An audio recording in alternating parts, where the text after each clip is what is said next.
François-Xavier est un chirurgien d'un nouveau genre. Il greffe des cerveaux informatiques aux maisons pour les rendre intelligentes. Je suis l'architecte technologique de la maison.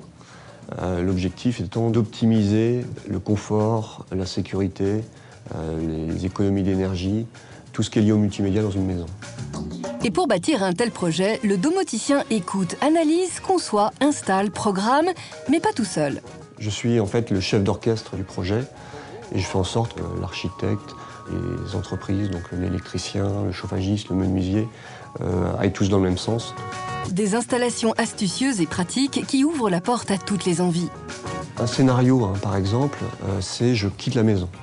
Dans une maison classique, on va faire le tour des pièces, on va vérifier que tout est éteint, on va peut-être oublier le chauffage dans telle pièce, ou une fois sur deux, on va oublier de mettre l'alarme. Donc dans une maison intelligente, le scénario je quitte la maison, ça va être un bouton à la sortie de la maison qui, d'un seul geste, permet de s'assurer que tout est éteint, que par exemple les appareils audiovisuels soient plus en veille mais soient bien coupés, que le chauffage soit réduit, que l'alarme soit mise en route, etc.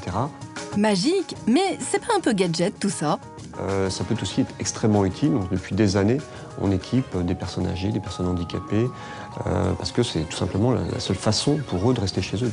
Un sacré progrès qui dépasse largement aujourd'hui les murs de la maison. Alors, on va plus forcément appeler ça la domotique, ça va être l'imotique, mais c'est maintenant extrêmement courant de retrouver ces technologies dans les hôpitaux, dans les maisons de retraite, dans les lycées, les crèches. L'imotique progresse énormément.